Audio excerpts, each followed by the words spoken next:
Welcome. I'm going to go ahead and let y'all know this talk is a little fast. But, my name is Rachel, and I'm just here to do an introduction. So before we get started, though, just wanted to pass along the Virginia Festival of the Book is a program of Virginia Humanities, a statewide organization. Yes, speak up. Okay. Hear you. All right. The Virginia Festival of the Book is a program of Virginia Humanities, a statewide organization whose mission is to connect people and ideas to explore the human experience. And what I will say, he is mic'd, so you don't have to worry about that. Nobody ever has a problem hearing me. There's a bookseller on the site for afterwards, and as you all may have noticed, I pass out surveys. If you'd be willing to fill them out, we'd be eternally grateful. They use this in order to get grants and funding to support the next year's project. Don't forget to silence any cell phones. The exits are in the back if anything should happen. Also, if you haven't yet found when you leave, the bathroom's on the back left. And so as always, we thank our sponsors and Michelle and David Baldacci, for whom we would not have this program. And so with that, I will go ahead and introduce Dr. Ragasta, whose book, before I get to that, he is a historian, he's a lawyer, and a beekeeper, I've learned. And his new book, For the People, for the Country, Patrick Henry's final political battle. It's what he'll be talking about today. So with that, I'll go ahead and pass the mic. Thank you, Rachel. And thank you all for coming. And it's a great day to be here because today, March 23rd, is the anniversary of Patrick Henry rising at St. John's Church in Richmond and making a speech where he invites Virginia to arm for a revolution. This is 4 weeks before Lexington and Concord. And most Americans have heard of Patrick Henry, but if they remember anything about Patrick Henry, it's the last 7 words of that speech. Give me liberty or give me death. And I'm here today to suggest that this is a wholly inadequate memory of Patrick Henry. That Patrick Henry is in fact much more important than that. And I'm going to talk about Patrick Henry and the hyper-partisanship of the 1790s when Patrick Henry literally saves the country from possible disunion.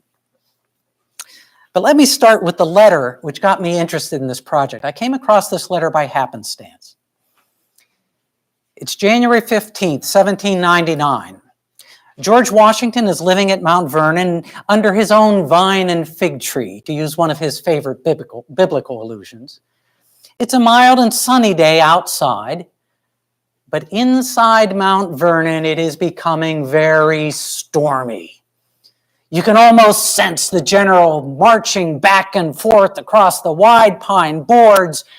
And finally, the man we know of as the sword of the American Revolution sits down at his desk, picks up a sheaf of paper, and begins to write a long letter to the man we know of as the trumpet of the American Revolution, Patrick Henry.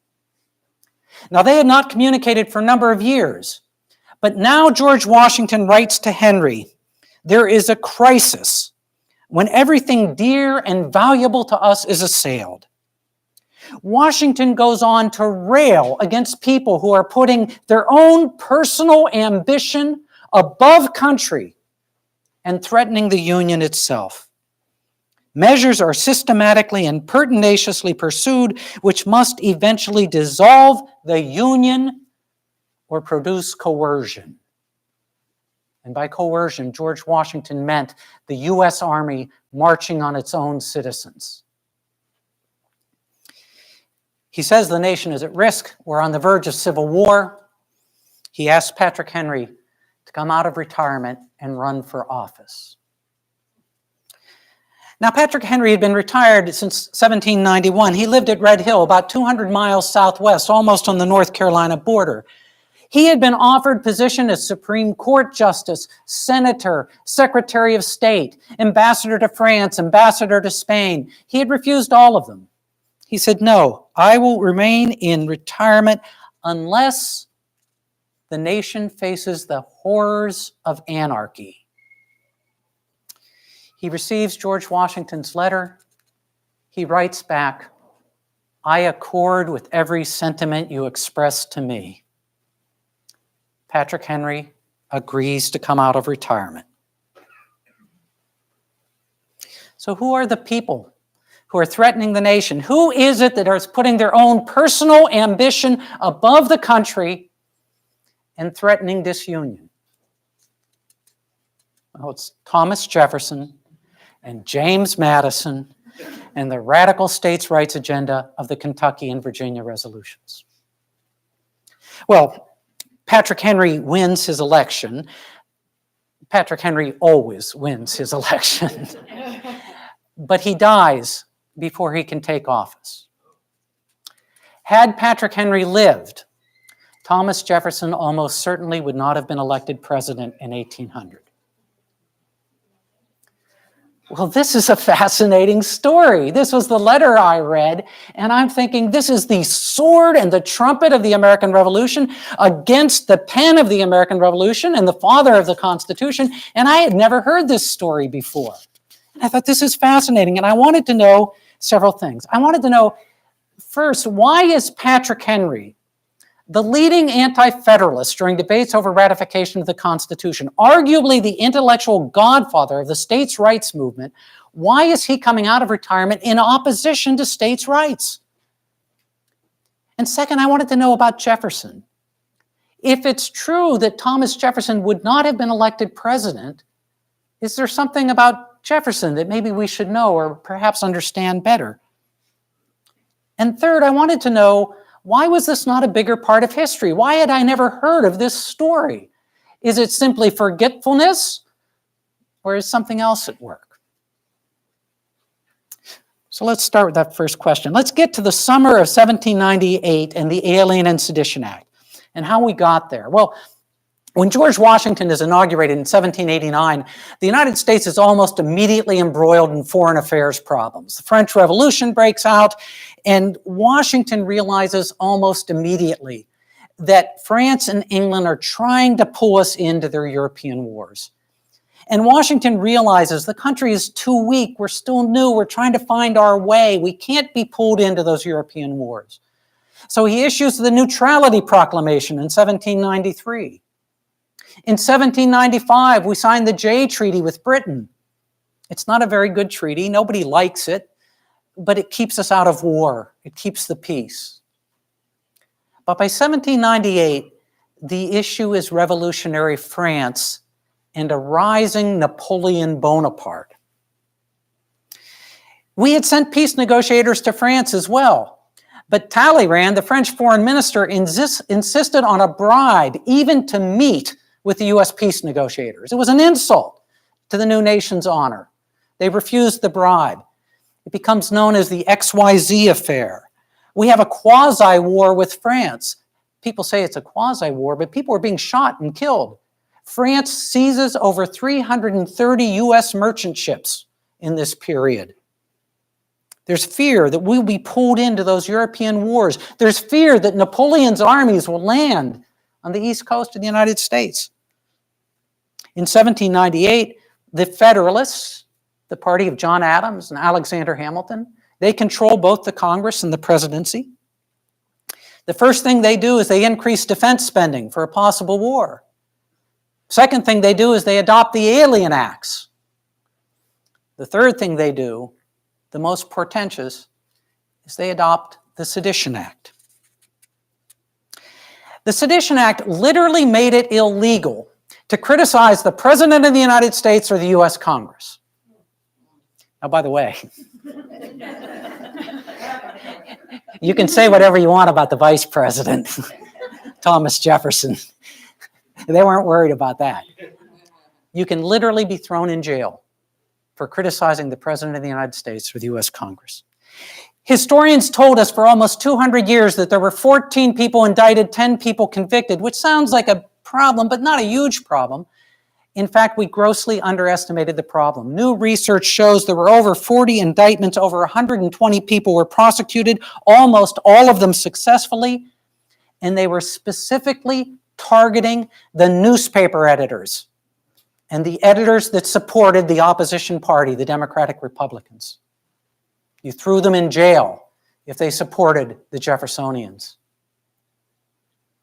Thomas Jefferson said it was a reign of witches. He writes James Madison that if the newspapers fail, republicanism will be entirely browbeaten. He writes another supporter, to preserve freedom of the press, every spirit should be ready to devote itself to martyrdom. It was a real crisis. It was a real reign of witches.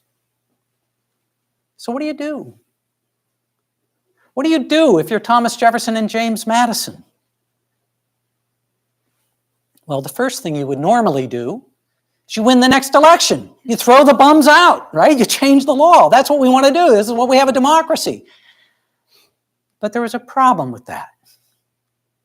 First of all, with that XYZ affair, John Adams has become popular probably for the first and only time in his life. He's actually taken to going to public events wearing a sword because of the quasi-war. So we're not sure we can win an election. And it wouldn't be the first nor the only time that foreign policy interfered in a domestic election. And there was another problem. If your newspaper editors could be thrown in jail for supporting you, how can you win the election? How can you have a fair and free election? So Jefferson and Madison were concerned that's not going to work. That won't work. So what do you do? Well, the second thing we would do today is you'd sue the buggers. It's unconstitutional. The Sedition Act is a violation of the First Amendment. We have freedom of speech. We have freedom of press. Get the law thrown out by the court. But there was a problem there. 5 of the 6 Supreme Court justices had sat on Sedition Act cases when they were riding circuits around the country, as they used to do, and had never mentioned a peep about the unconstitutionality. And if you sued and lost, then the Supreme Court says it's constitutional, then you're worse off. So what do you do if you're Jefferson and Madison? Well, Jefferson turns to a third alternative. He turns to the states. Now, this had been tried before. In fact, Patrick Henry had led the effort in 1791 in opposition to Alexander Hamilton's financial program, claiming it was a violation of the Constitution, and he had led Virginia in filing a protest with the U.S. Congress and asking them to repeal those laws. But Jefferson wanted to do more. A mere protest was not adequate. So he drafts the Kentucky resolutions. And in the Kentucky resolutions, Jefferson resurrects the idea from the Articles of Confederation, which had been dead for 10 years, that the United States was merely a compact of independent sovereign states. And as such, each state could nullify, that was Jefferson's term, could nullify an action of the federal government that they believed to be unconstitutional. If this were true, states would have different laws. States would have different federal laws from state to state. If we were merely a compact of independent states, each state could secede from the Union. And in 1799, of the Alien and Sedition Acts, to sever ourselves from that union we so much value. Virginia was arming its militia. One Virginia militia officer was quoted as saying, "If France does invade, I will take my troops to the French banner rather than to the stars and stripes carried by a political opponent." Open treason. Well, this was the second crisis. This was the crisis that George Washington and Patrick Henry saw.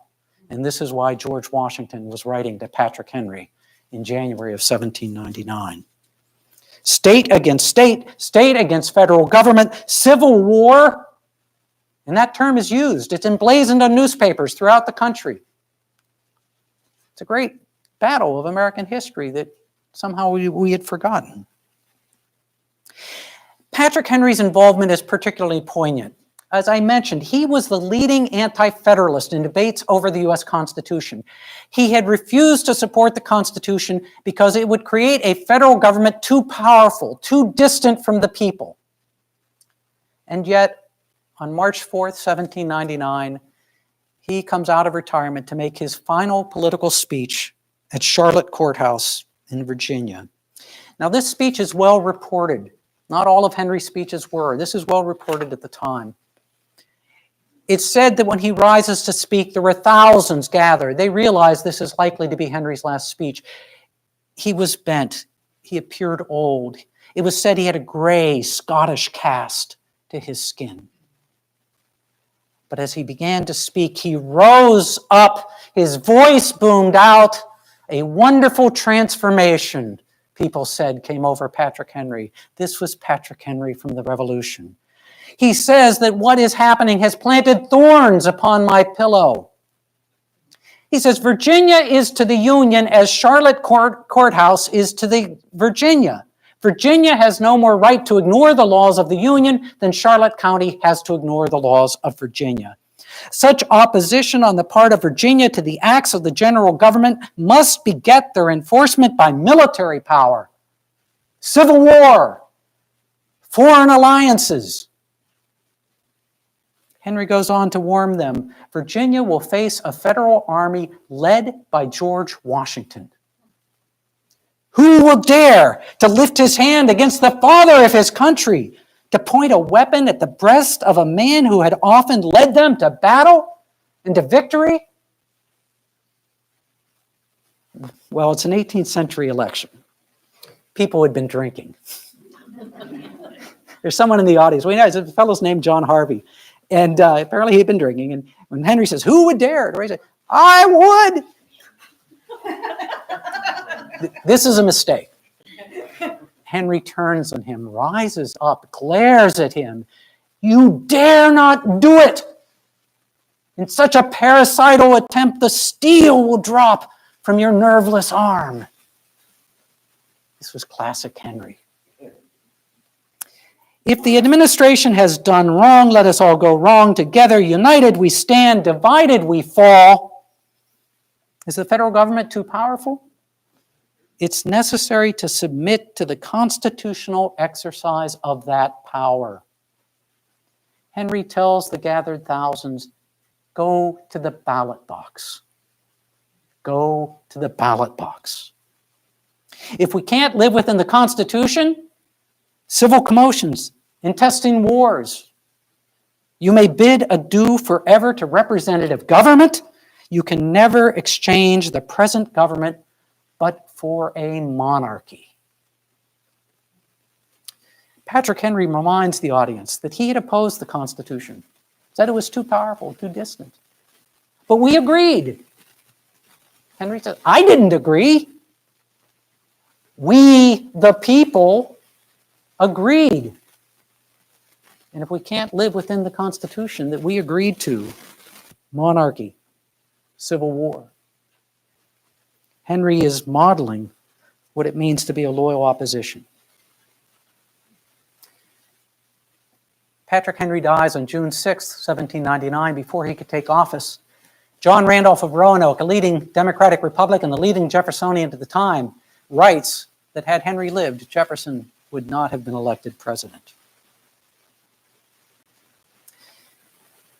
So then what about Jefferson? If that's Henry's story, what about Jefferson? The conventional wisdom for Jefferson is he writes the Kentucky resolutions in 1798, Madison writes the Virginia resolutions, and then Jefferson's elected president in 1800. The one follows from the other. It's a victorious story of Thomas Jefferson and states' rights. It's also a very inaccurate story because it misses, we can all appreciate this today, a midterm election. In the midterm election, the Jeffersonians, the Democratic Republicans, were shellacked because of the Virginia and Kentucky resolutions, because of their apparent opposition to the United States and the threat of secession. In the Deep South, North Carolina, Georgia, and South Carolina, the Federalists had 4 members of Congress before the midterm election. They had 12 after the midterm election. In Virginia, the Federalists go from 4 to 8 members of Congress.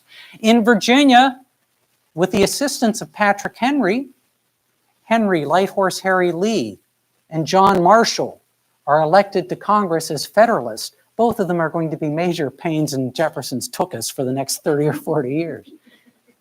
I always think about this. I wonder if, as Jefferson fought John Marshall for the next 27 years, he often remembered that Patrick Henry got him elected to Congress, which got him appointed to the Supreme Court.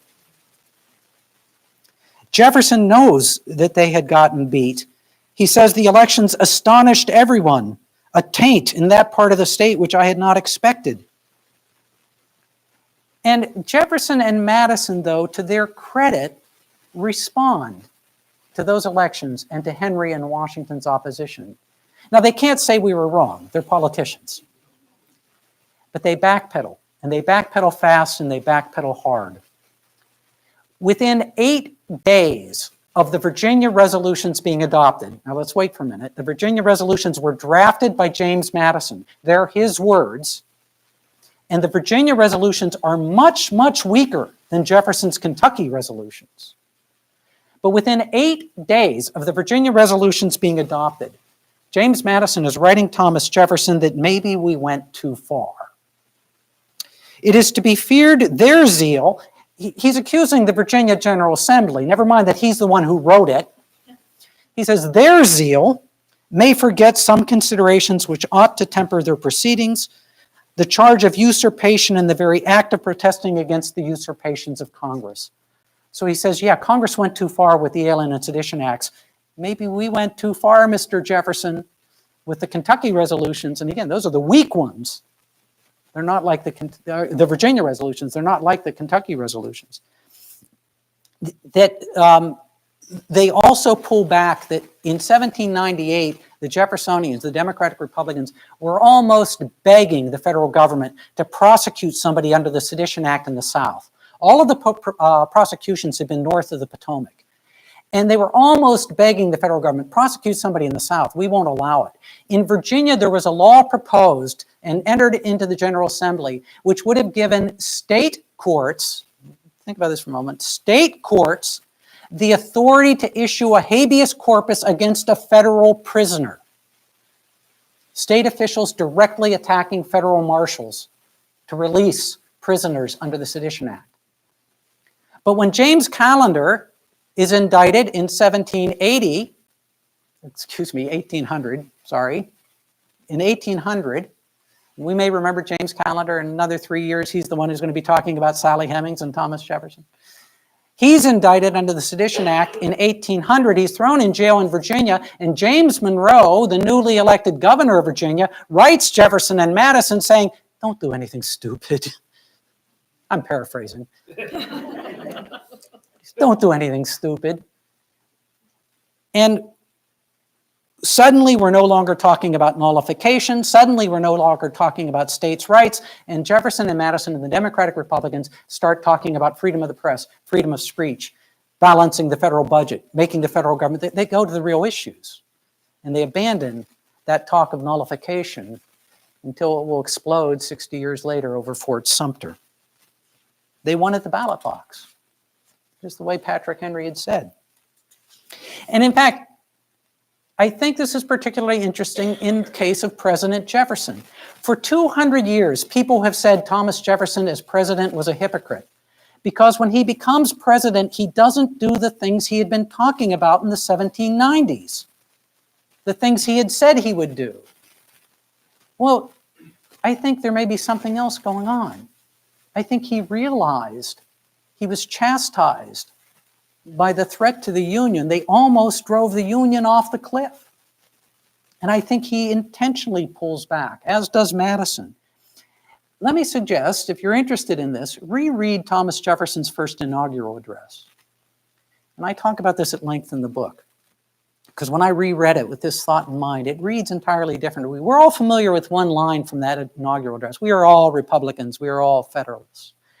And historians through the years have sort of treated that as a patting on the head of the losing side, and it's easy to say that when you won. We're all Federalists, we're all Republicans, but we won. I think that Jefferson's saying something very different. I think it's very heartfelt. We will unite in common efforts for the common good. I think he realizes that what unites us is more important than what divides us. And Thomas Jefferson, historians have observed, is the first president who really realizes that the president speaks for the entire nation, not simply their party. Ironically, Thomas Jefferson's winning the presidency ends the crisis. The crisis disappears.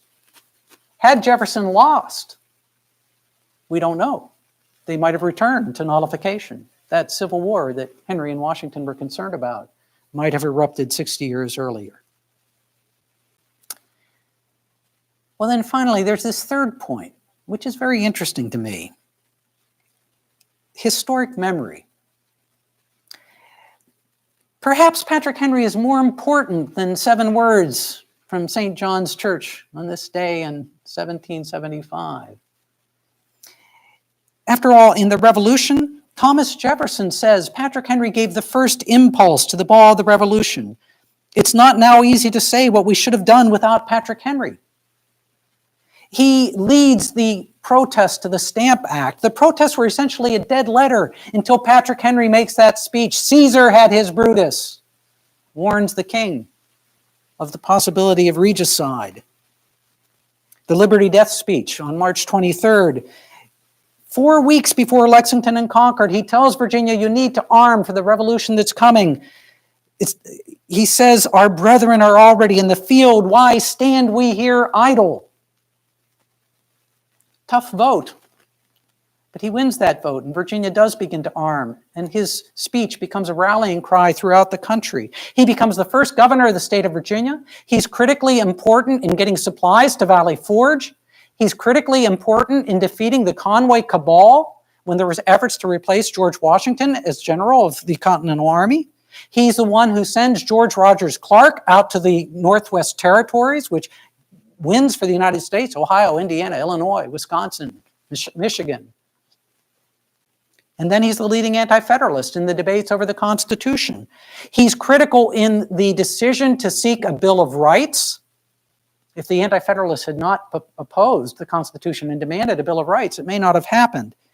And his critique of the U.S. Constitution has become important for lawyers and judges ever since to understand the parameters and the limits of the Constitution. And then in 1799, he comes out of retirement to oppose what he viewed as the threat of succession. In 1776 and 1786, Patrick Henry is on everyone's short list of one of the leading patriots and the leaders of the country. So why is he not better remembered? Well, I think there are several reasons for that. One is Patrick Henry really didn't care as much about his legacy as some of the other founders. If you haven't thought about it, it's the kind of thing I do spend time thinking about. George Washington, Thomas Jefferson, James Madison, John Adams, Benjamin Franklin, Alexander Hamilton, they all really cared a lot about what you and I were going to be thinking about them 200 years later. They curate their letters. They make sure they want history to report them properly and in their own voice. Henry doesn't seem to care. We have very poor records of his letters and his correspondence. The last edition of Patrick Henry's papers were done in the 1890s by a grandson. There's been modern documentary editing for all of the other founders. Second, I think Henry's opposition to the Constitution hurts his memory. He had been offered Secretary of State. He had been offered Supreme Court Justice. He had been offered ambassador. He had been offered senator. He turned them all down. He said, no, I oppose this federal government. It's your federal government. You run it. I think that probably hurts his memory. But I think there's a third reason. It may be the most important. Patrick Henry is directly and viciously attacked by his political opponents for decades, and their attacks had an impact. It is said that Patrick Henry is all tongue without either head or heart. What we have to do, I think, is devoutly pray for his death. He's avaricious and rotten-hearted. He read nothing. He had no books. He wrote almost nothing. He could not write. In his heart, he preferred low society. His legal reasoning is not worth a copper. George Wythe, the leading legal mind in Virginia, refused to sign his legal license. He had contempt and hatred for George Washington. All of these were written by Thomas Jefferson. For years after his death, Thomas Jefferson continues to attack Patrick Henry's memory. Daniel Webster comes to visit Thomas Jefferson in the 1820s, more than 20 years since Patrick Henry died, and Jefferson's going on and on about how worthless, how stupid, how incapable Patrick Henry was. He had to admit he was one of the greatest speakers of all time. That was clear. But everything else was wrong about Patrick Henry. Now, we know much of this is ridiculous. In fact, somebody in the middle of the 20th century found a copy of Patrick Henry's 18th century license in one of the county courthouses, and it was signed by George Wythe. The idea that Patrick Henry had contempt and hatred for George Washington would be disproved in many ways, but the opening story I told shows that it's not true. His library was, in fact, an excellent library by 18th century standards. He read Greek and Latin. Now, it's not like Jefferson's library. Nobody had a library like Jefferson's library, but it was an excellent library. In fact, the Democratic Republicans were praising Patrick Henry until early 1799. The Aurora, the Philadelphia newspaper that was the Jeffersonian newspaper, in January of 1799, when John Adams nominated Patrick Henry to go on a peace mission to France, remember that XYZ affair? John Adams is going to send a new peace delegation to France, and he nominates Patrick Henry. The leading Democratic Republican newspaper, the Aurora, says that Henry is venerable. His reputation is alike pure and his talents conspicuous. Several months later, after that Charlotte courthouse speech, the Aurora writes, he has the insuspicious temper of second childhood. It has made him a dupe. He drag his aged limb and break his wind. He farted. They're telling fart jokes about Patrick Henry. Now, why? Why is this all happening? Now, part of it is the 1799 campaign. It's the story we've been telling. But in fact, it goes much earlier than that. It really goes to another story that Charlottesvillians will be a little bit familiar with. You remember when Jack Jewett rides to Charlottesville to warn Thomas Jefferson that the Redcoats are coming, and Jefferson flees from Monticello to his home in Poplar Forest, while the government of Virginia flees from Charlottesville to Stanton. Jefferson's term as governor had technically expired, but there was no other governor appointed.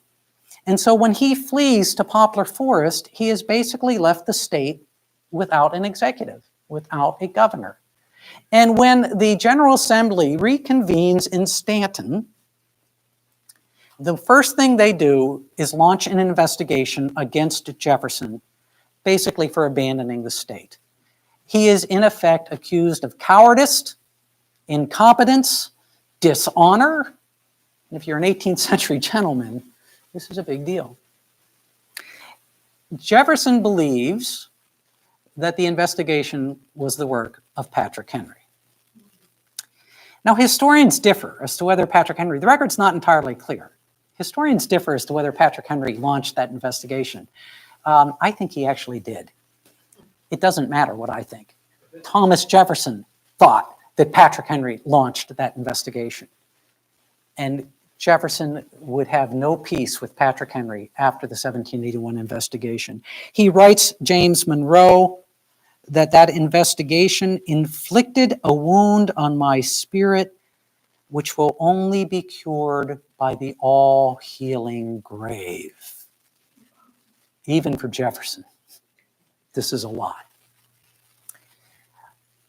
Now, the investigation is dismissed after Yorktown. Once we've won the war, it seems a little petty to investigate Jefferson for running from Monticello. The investigation is dismissed. But for the rest of his life, he is reminded of the fact that he fled the Virginia government. And every time he's reminded, he's thinking, Patrick Henry did this to me. The all-healing grave. And it's important to realize that Jefferson, being a little younger than Henry, when he first came into political office, Henry was his idol.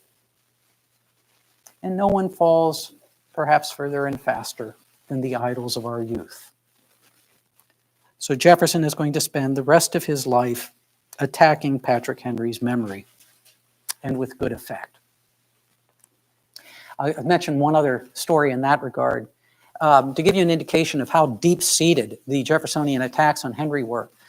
After the Civil War, Edward Pollard, some of you will remember Edward Pollard's name.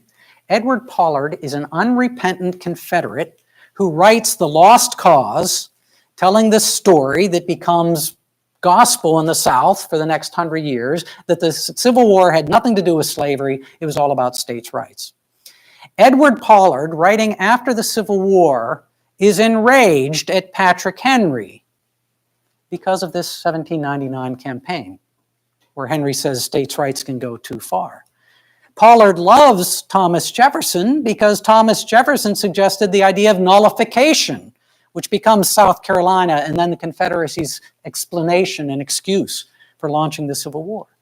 So Edward Pollard writes an essay about Patrick Henry in which he trashes Patrick Henry's memory, and he goes so far as to say that Patrick Henry was not even a very good speaker.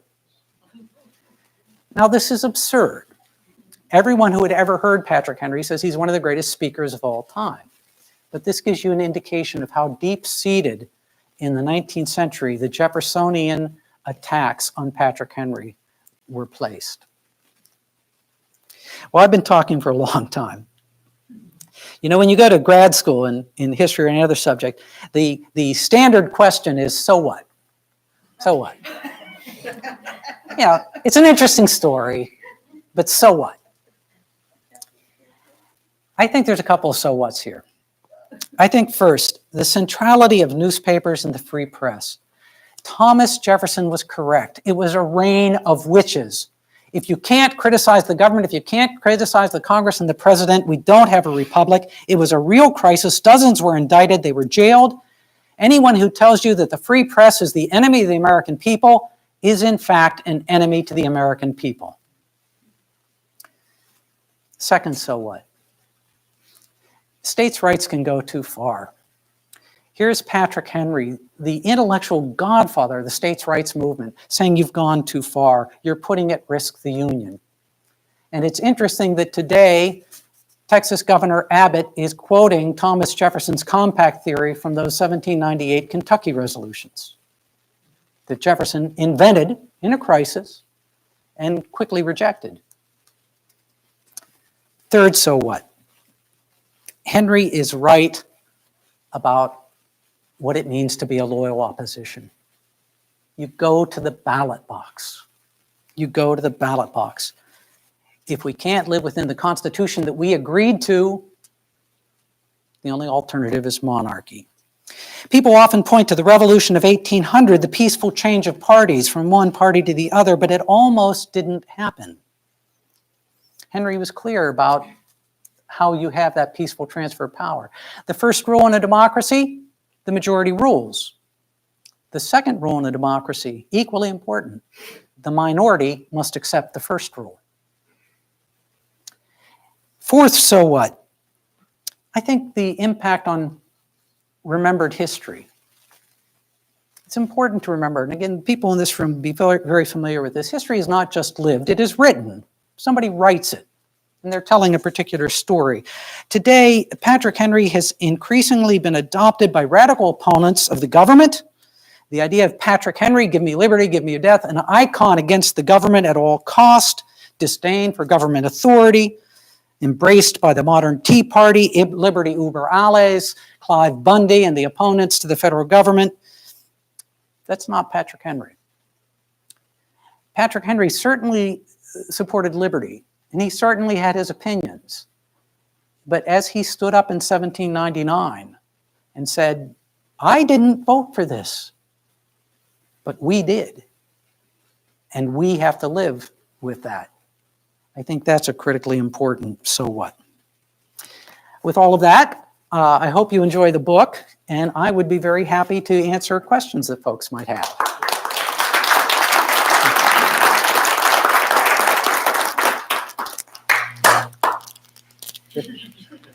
Excuse me, if folks have questions. Yes, sir.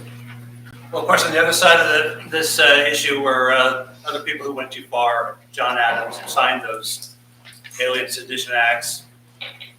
Hamilton, who was his career was brought down. And of course, the Federalist Party itself was destroyed by this, at the time they were replaced by the Whigs. But so, could you talk a little bit about the other side of the who were of this scandal that were brought down by the election of 1800? It's a very good question. So the question is, what about Adams? What about Hamilton? What about the Federalists? You know, I've been focused on the Democratic Republicans, the Jeffersonians.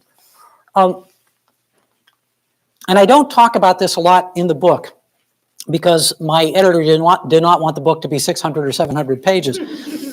And it's an interesting question. Adams does sign the Sedition Act, but he never asked for it. I mean, a couple observations. One thing that's interesting, John Adams is never a huge proponent of the Sedition Act. You know who is? Abigail Adams. And anybody who's been married for a long time, your spouse is going to be more responsive to the attacks on you than you are. So Abigail Adams is a huge supporter of the Sedition Act.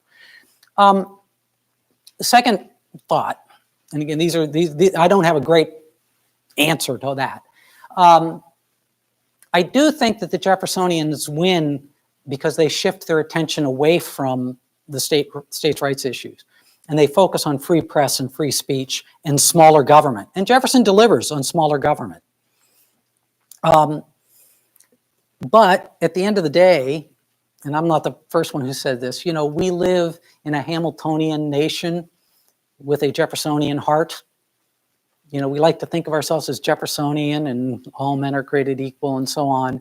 But the system is Hamiltonian. The reason why I don't like drawing comparisons directly from that to today is there's a lot that happens in the intervening 200 years, not least of which is the Civil War and the Civil War amendments so that we get equal protection and due process and privileges and immunities. And suddenly the federal government becomes much bigger during the Depression and so on. But so that's not a very adequate answer to all of to your question, but other than to say, yes, they get taken down, but I think they get taken down not because of states' rights and the federal government per se. That's all going to be in the future. They do get taken down because of freedom of the press, small government versus large government, and partially because things are going pretty well. You know, at the end of 10 years, the country's only 10 years, this is what we can't get our minds around. You know, the idea that the country could have failed. They knew the country could fail. It's 10 years old. But at the end of the 10-year period, I do think that people, and this was part of Jefferson's message, people looked around and said, you know, actually things are going pretty well. And so we had this period of expansion of federal government and federal authority. Let's just let everything work its way out. But I'd have to go back and look more specifically at and the other, I guess one other observation, Adams does not lose in a landslide. It's actually, people forget the election of 1800 was a very close election. As a number of people pointed out, Jefferson would not have won but for the 3/5 clause giving the South additional weight because of the enslaved people. He would have lost. And he would have lost if South Carolina had gone the other way. He would have lost if New York had gone the other way. So I think, you know, the things that I've been talking about here are a piece of that election, but, you know, I think the impact on Jefferson, I use the term heartfelt, and I do believe that. I think he really takes to heart that we almost destroyed the country with hyperpartisanship. I think Adams doesn't come to that for another 10, 12, 15 years before he realizes how bad the 1790s had been. And Hamilton gets shot before he ever comes to that conclusion. So that's not a very good answer, but a couple of thoughts. One thought? Yes.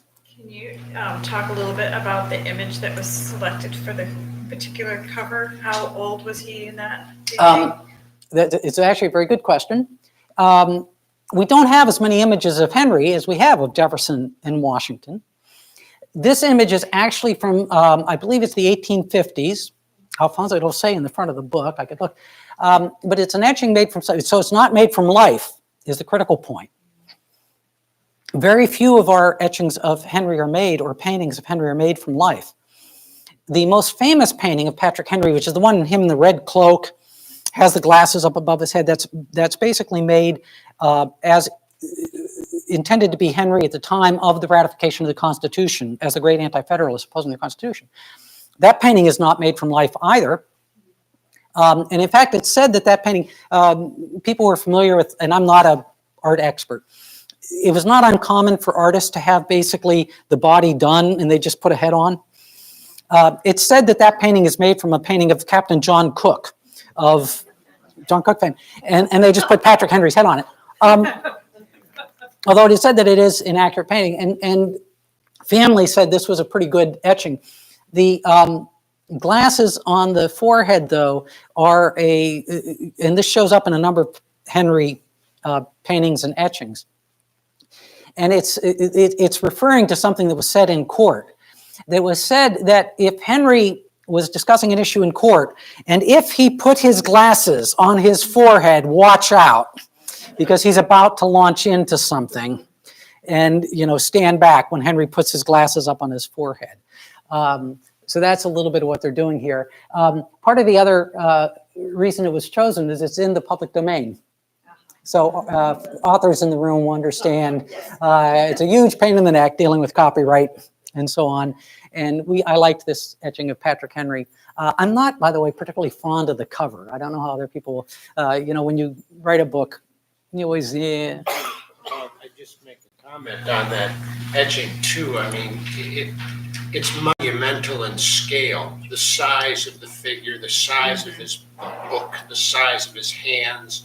It's meant to show his importance. He's a monumental figure, and that's conveyed in that sketch too. So it's probably, doesn't represent his actual physique. It's more about. They've also given him a very well-endowed robe. Yes. At his feet. When he was governor, they talk about Henry was always much more of the common man than Jefferson was. It was just his nature. But it was said that when he was governor, he wore a cape around Richmond, a very lavish cape. It was sort of his one concession and so that may be an allusion to that. But it's showing the time is also important, 1850s. You still have a lot of, Henry has 17 children from 2 wives. And so he has a lot of children and grandchildren. And it's up through the 19th century, this battle over Henry is really still going on. And yes, somebody is trying to show Henry as this important critical character. He doesn't quite disappear in the 20th century, but by the 20th century, he's just been worn down. His history's been worn down. The children and the grandchildren who knew him are gone. He has like a 2-year-old when he dies. He still has, so again, his children and grandchildren. I mentioned the edition of Henry's papers from the 1890s. It's written by a grandchild. The response, because there is a response to Edward Pollard's attack on Henry, it's written by a grandchild. So, did you have a question? Yes, sir. What type of government would you like to see? It's a very good question. What type of government, if Henry opposed the Constitution? I talk about this at some length in the book. He understands the federal government needs to become more powerful. Everybody understood that the Articles of Confederation were not working. Madison actually describes him as a moderate federalist until, getting a little bit into the weeds, the Jay-Gardoqui Treaty, which was the treaty that would have closed the Mississippi to trade from America down the Mississippi at New Orleans. And Henry, supporting the Westerners, says, if the federal government can take away that kind of right, the federal government has too much power. The Jay-Gardoqui Treaty was proposed in 1786. It's never adopted. At the Constitutional Convention, at the Ratification Convention, he was elected to the Constitutional Convention and refuses to go. The historic story, which you will read over and over again, is he says, "I smelled a rat," and he doesn't go. Almost surely apocryphal. That's not written until about 50, 60 years later. And in fact, had Patrick Henry smelled a rat, he would have gone. He would have said, I'm going to go and defend the state. But to give you an indication of one specific thing he wanted, he didn't want the federal government to be able to tax. He wanted them to do what they did under the Articles of Confederation, where they asked the states, they said, we need money. Virginia, you owe us so much. Pennsylvania, you owe us so much. North Carolina, you owe us so much. And only if the state refused could the federal government then intervene and tax directly. So it gives you an idea of what he meant by states' rights. Of course, that's an entirely unworkable system. So I'm not suggesting that Henry, there's a reason he lost at the ratification convention. And in fact, this is a general, what's happening with the Federalists and the Anti-Federalists. The real problem the Anti-Federalists had is they didn't have an alternative. I mean, everybody understood the Articles of Confederation were terrible, weren't working, the country was bankrupt. We literally defaulted on our loans to France in 1787. And you have this proposed constitution, and the Anti-Federalists didn't really have an alternative, and neither did Henry, really. He said, this is too powerful, this goes too far, but his proposals weren't particularly practical. But it is curious. I mean, to me, the idea that you're the leading Anti-Federalist and you come out of retirement to defend the Constitution that you had opposed, that's we need a little more of that in this country. What would the historian John Rogostin, having just written this book about this little known chapter, have to say about newly discovered, rediscovered stories from history and the current discussion of revisionist history that is? Oh, this is a very good question, very difficult question. So we're rediscovering these stories, but we like that, but we don't like revisionist history. It's a very good question. I have a very simple answer, but I think we have to be careful. That a news story doesn't necessarily mean it's wrong. There's a lot of stuff that's coming out that I passed it, for example, quickly here. The business about the Alien and Sedition Acts, if you go back and read history, I could point you to histories for over 150 years saying there were 14 indictments, 10 convictions. And there's been wonderful work done by Terry Halperin and Wendell Bird. Wendell Bird's book, fabulous book, in which they go back and start going county by county and state by state, and they're the ones who find all of these convictions that Jefferson knew about, Madison knew about, Henry, and historians had forgotten. And so people were like, well, Alien and Sedition Act, yeah, it's bad, but no, it was a huge deal.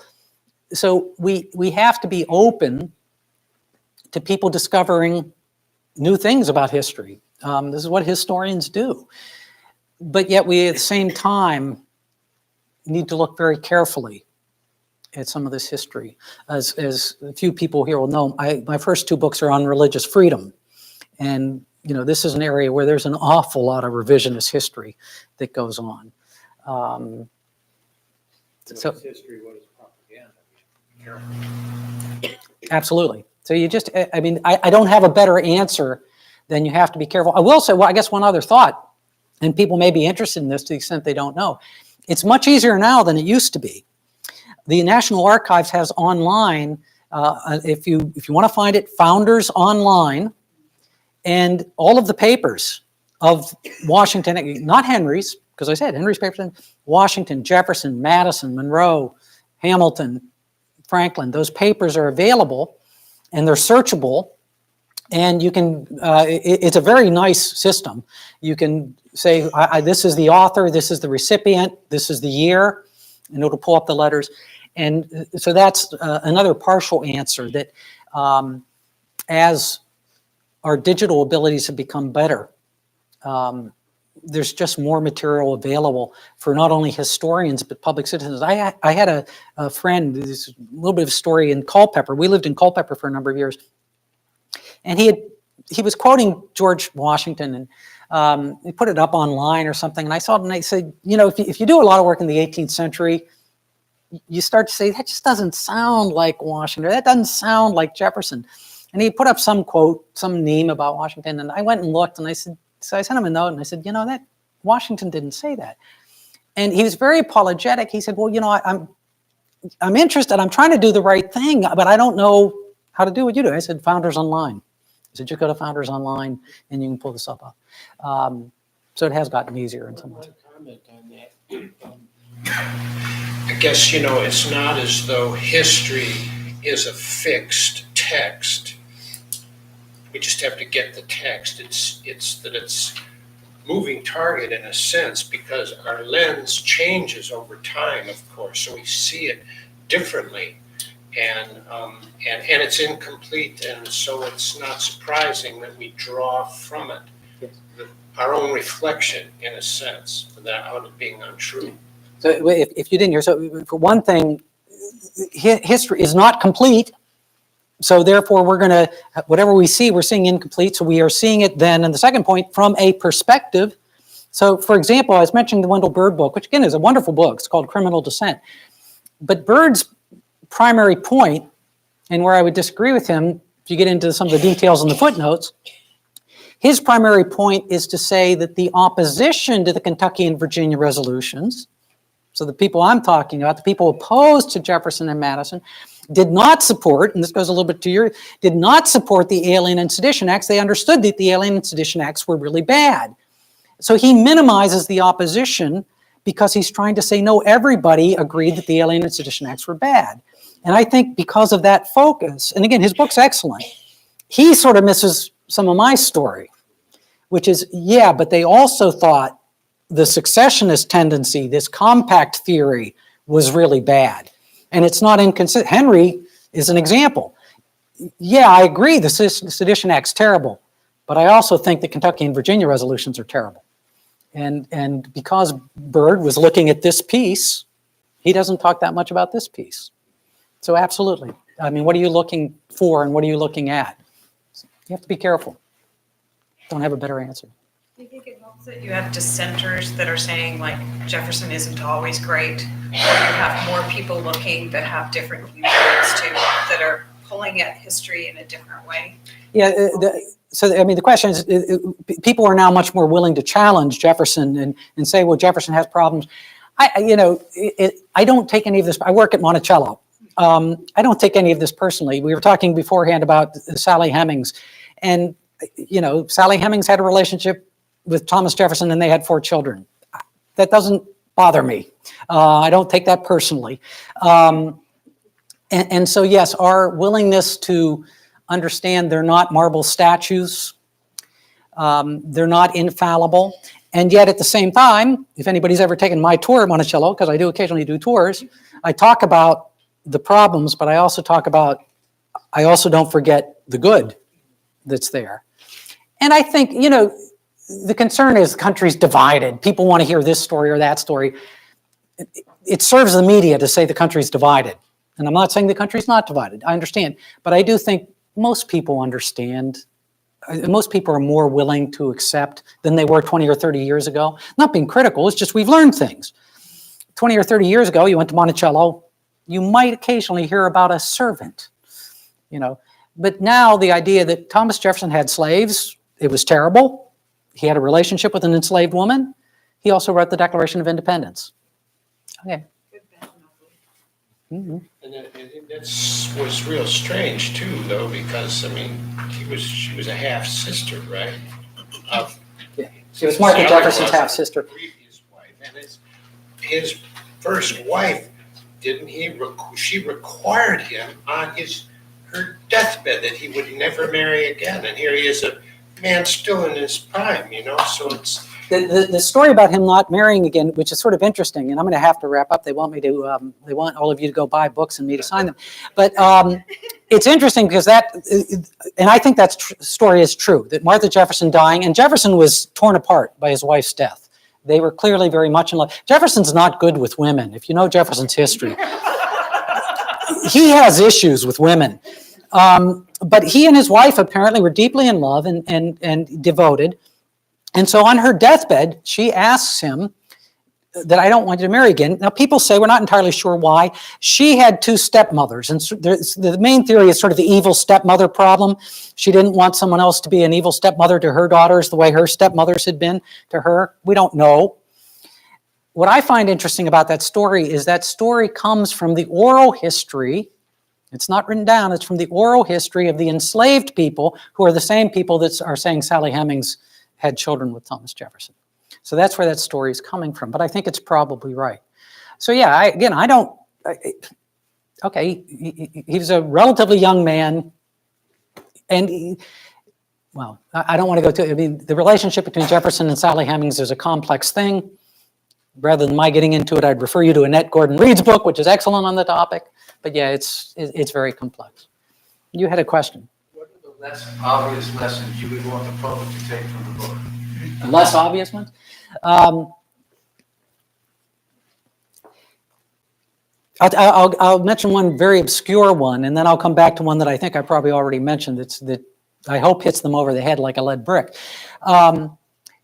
Is research. One of the things I do a lot of in this book, and those in the room that have done historic research can appreciate this, and I find this fascinating. Not only do we have the founders' papers online now, we also have these newspapers have been digitized. Now, those are mostly behind a paywall, so they're harder to get at. But I'm able to sit at my desk and pull up 18th century newspapers. And so one of the things I do, if you look at the footnotes, and my first book, I gave it to my mother, and she came back, she said, I read every word, I read the footnotes. I'm like, Mom, nobody reads the footnotes. You're not supposed to read the footnotes. A number of these footnotes are newspaper articles, and not just newspaper articles. I was very fascinated by when a story just isn't published here, but a story is published here, and here, and here, and here. It starts to tell us something. The story about Civil War, which was headlines, I think I used the term, that story went viral. I found newspapers all over the country.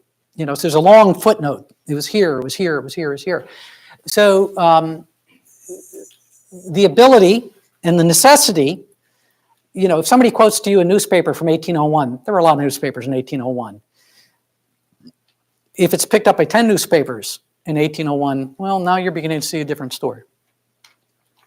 The story that I maybe isn't less obvious, because I think it's obvious, but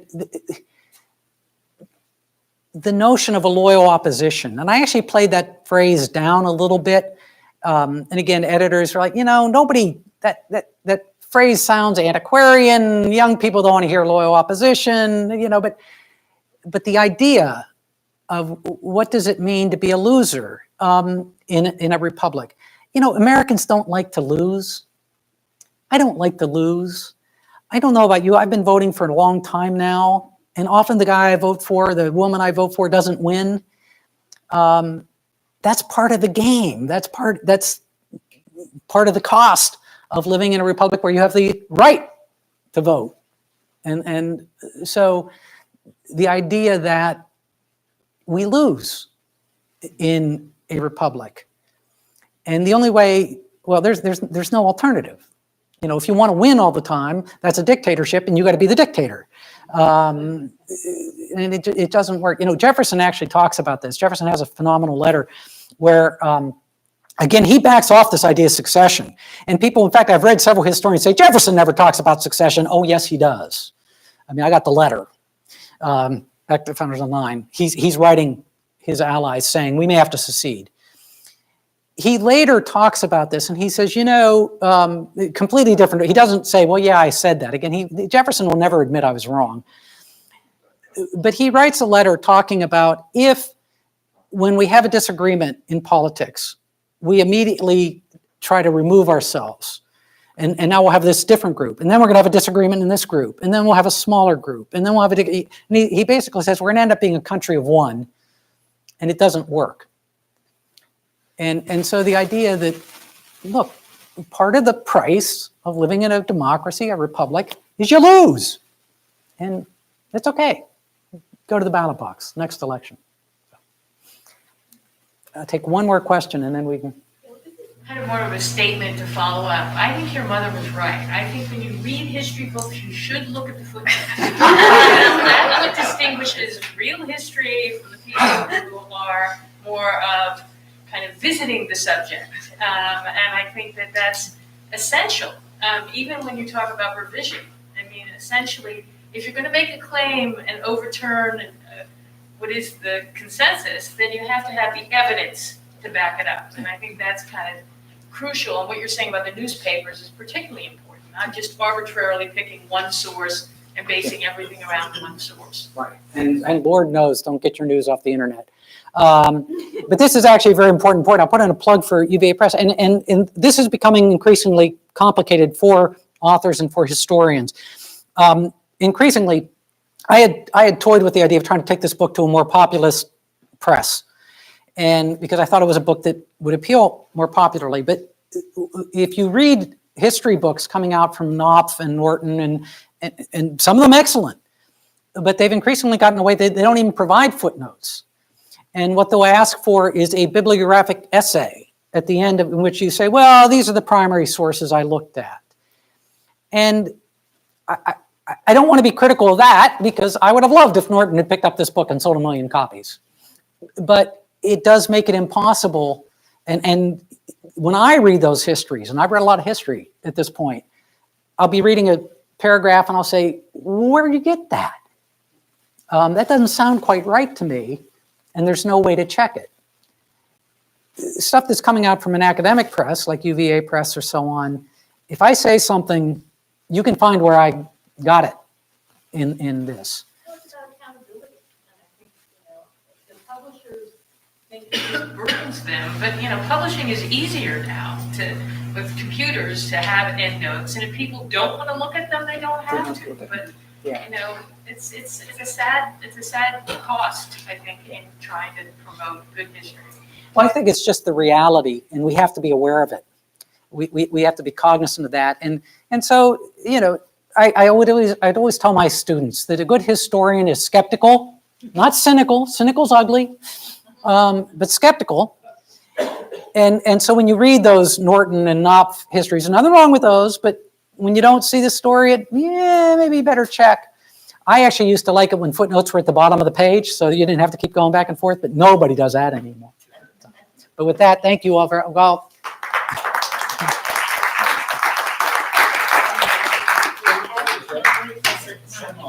Excuse me? Did anybody have some trouble with it? Oh, no. He wasn't welcome.